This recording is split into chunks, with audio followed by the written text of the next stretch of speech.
ప్రేక్షకులందరికీ కూడా ముందు మరి విశ్వావసు ఉగాది నామ సంవత్సర శుభాకాంక్షలు. అయితే ఈ విశ్వావసు ఉగాది దేశ కాలమాన పరిస్థితులు ఎలా ఉండబోతున్నాయి, తర్వాత ఈ ఏడాది ముఖ్యమైన విశేషాలు ఏంటి, తర్వాత మరి ఏ ఏ నదులకి పుష్కరాలు రాబోతున్నాయి, ఎప్పుడు రాబోతున్నాయి, అలాగే గ్రహణాలు ఏమైనా ఉన్నాయా, ఇలాంటి సాధారణ విశేషాలని ముందుగా తెలుసుకుందాం.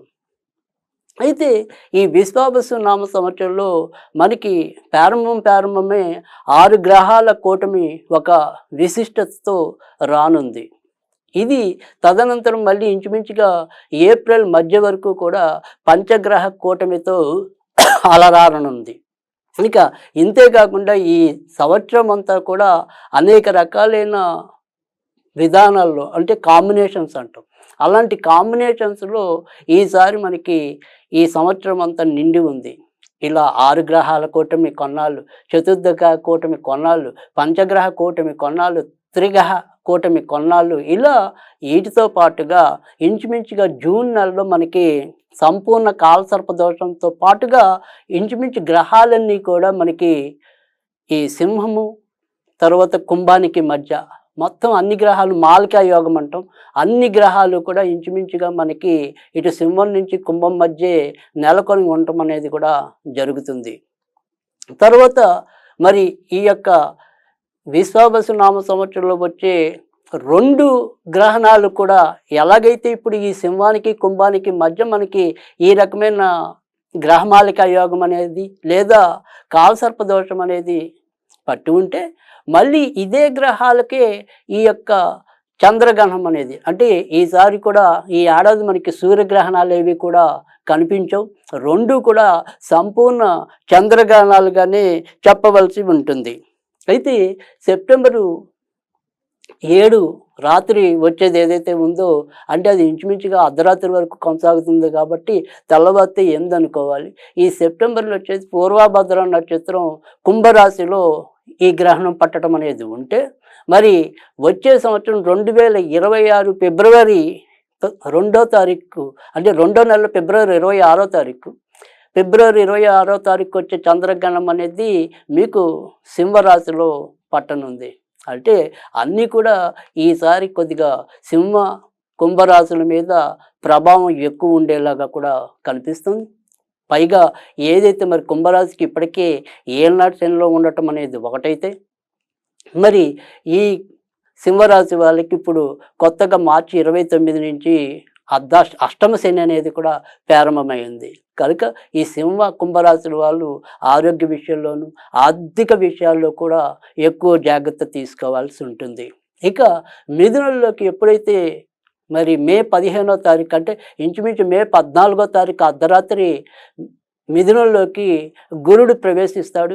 అప్పటి నుంచి మనకి అంటే మర్నాడు రోజు 15వ తారీఖు నుంచి 26వ తారీఖు కూడా 26వ తారీఖు వరకు 12 రోజుల పాటు మనకి సరస్వతి నది పుష్కరాలు రాబోతున్నాయి.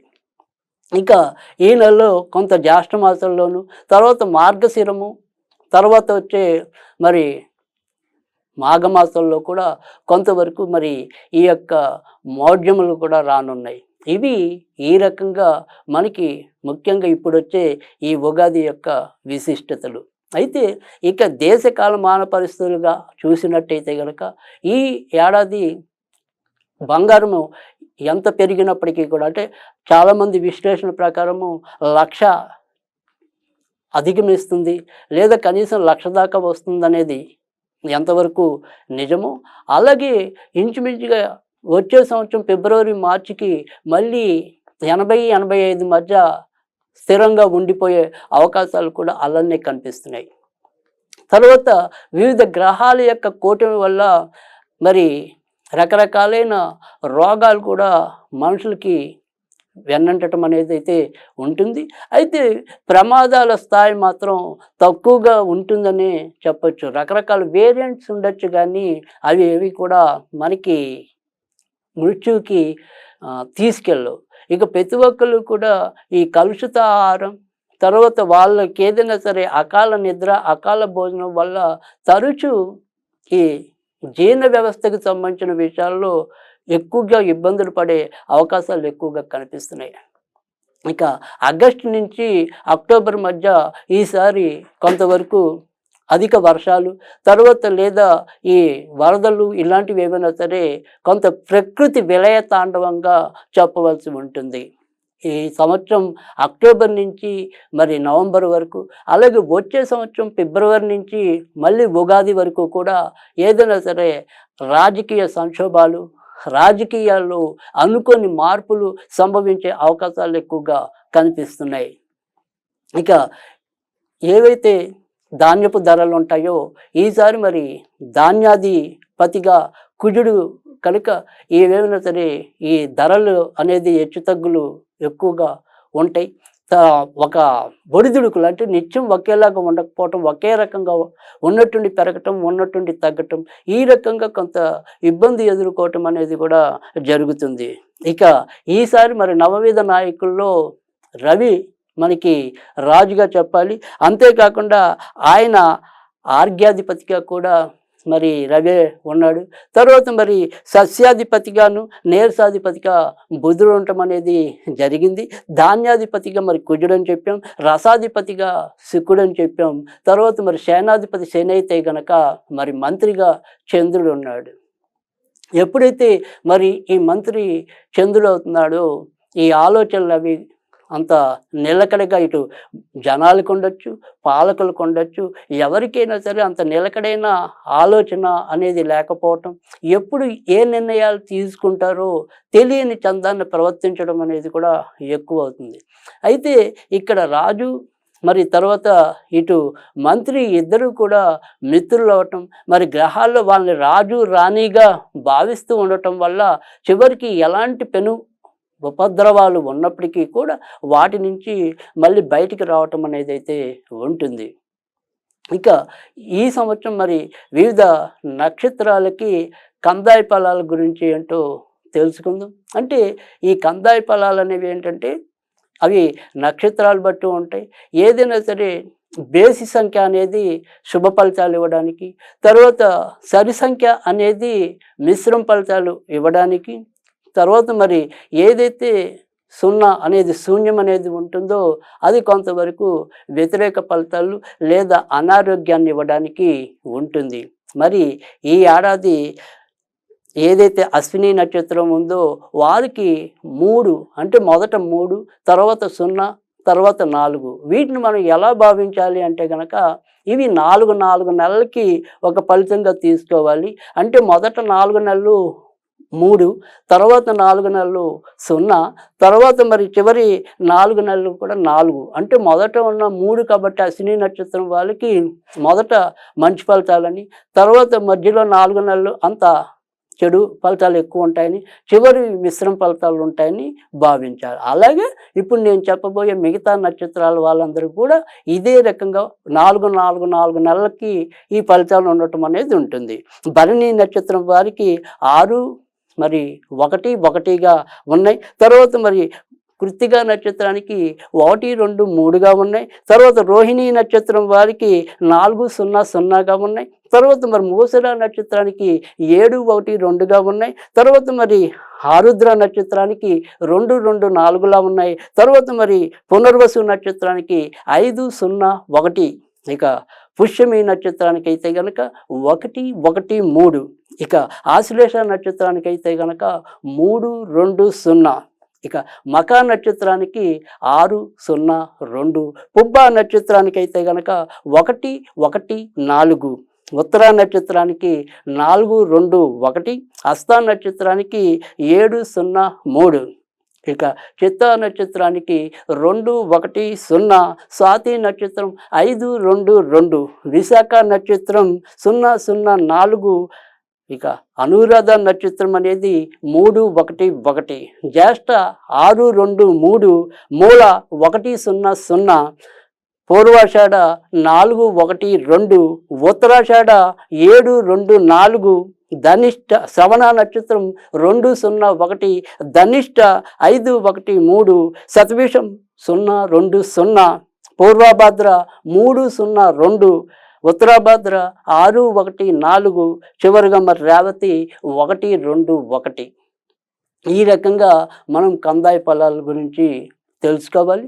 ఇంకా ఏదైనప్పటికీ కూడా ఈ విశ్వావసు నామ సంవత్సరం ఏదైతే ఉందో మనకి ఇది తెలుగు సంవత్సరాల్లో 39వది అవటం అనేది. తర్వాత ఏదైతే మరి ఈ యొక్క సంఖ్యాశాస్త్రం ప్రకారం కూడా చివర ఏదైతే మరి 2025 అనేది కూడినప్పుడు అది 9 రావటం అనేది. కనుక ఇటు 3 గురుడు నంబర్ అనేది, 9 అనేది కొంతమంది ప్రకారం కుజుడైతే కొంతమంది శుక్రుడు. కనుక ఏదైనప్పటికీ కూడా ఆర్థిక అభివృద్ధి పెరగటం అనేది ఎలా ఉంటుందో ఇబ్బందులు కూడా, ప్రమాదాలు కూడా అదే రకంగా రావటం. తర్వాత ఎవరైతే మరి ముఖ్యమైన సెలబ్రిటీస్ అనుకోకుండా వాళ్ళు అప్పుల బారిన పడటం అనేది, వారి యొక్క జీవితాల్లో కొన్ని చీకటి రేఖలు నిర్ద్వందంగా బయటికి రావటం అనేది కూడా జరుగుతుంది. తర్వాత ఏదైతే మరి విశృంఖలత్వంగా అశ్లీలత అనేది ఏదైతే పెరుగుతుందో దాని మీద కొంతవరకు దృష్టి సారించడానికి కేంద్ర ప్రభుత్వం అయితేనేమి ఇతర ప్రభుత్వాలు కూడా కొంత సమాయత్తం అవటం అనేది అయితే ఉంటుంది. సైబర్ నేరగాళ్ళు ఎంత విజృంభించినప్పటికీ కూడా మళ్ళీ అదే స్థాయిలో దానికి వీరు ముందు ప్రణాళికలు కొంతవరకు రచించడానికి, అంటే టెక్నికల్గా మనం ఎంతో కొంత బాగా ముందుకు పరిగెత్తే అవకాశం కూడా ఈ ఏడాది ఎక్కువగా కనిపిస్తుంది. అలాగే GST ద్రవ్యోల్బణం వీటి యొక్క వృద్ధి రేట్ అనేది కూడా పెరిగేలాగా కనిపిస్తుంది. కనుక విశ్వావసు అనేది ఎన్ని ఒడిదుడుకులు, ఎన్ని ప్రమాదాలు ఎదురైనా కూడా తట్టుకుని నిలబడగలగడానికి ఎంతో కొంత ఆస్కారం ఉంది. కానీ మరి విశ్వావసు నామ సంవత్సరం వివిధ రాసుల వారికి ఏ రకమైన ఫలితాలని ఇవ్వబోతోంది? మరి ఈ వివిధ గ్రహాల కూటమి ఏదైతే మరి షష్టగ్రహ కూటమి కావచ్చు, పంచగ్రహ కూటమి కావచ్చు, అలాగే ఆకస్మికంగా ఏర్పడే వివిధ గ్రహాల దృష్టులు, అంటే శని కుజుల యొక్క సమసప్తక దృష్టి, మరి రవిశనుల సమసప్తక దృష్టి, ఇలాంటివి ఎన్నో కూడా రూపుదిద్దుకుంటున్న ఈ సంవత్సరంలో మరి ఎవరు ఎలాంటి ఇబ్బందులు పడతారు, ఎవరు ఎలాంటి ప్రయోజనాలని పొందగలుగుతారు అవి తెలుసుకుందాం. ముందుగా మరి మేషరాశి. మేషరాశి వారికి అయితే కనుక ఈ ఏడాది ఆదాయం 2, మరి వ్యయం మాత్రం చాలా ఎక్కువ ఉంది 14. ఇక రాజ్యపూజ్యం అనేది 5 ఉంటే అవమానం అనేది 7 ఉంది. మేషరాశి వారికి మరి ఈ సంవత్సరం ఉగాది ముందు రోజు నుంచే మరి 2 రోజుల ముందుగా వీళ్ళు ఏలనాటి కూడా రావటం అనేది జరిగింది.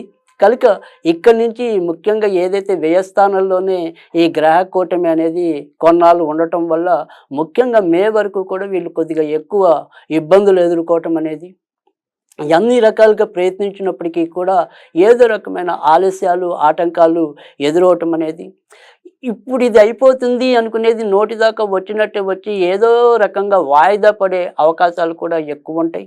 అలాగే ఎంత డబ్బు వచ్చినా కూడా నిలుపుకోలేని పరిస్థితి కూడా ఎక్కువగా కనిపిస్తుంది.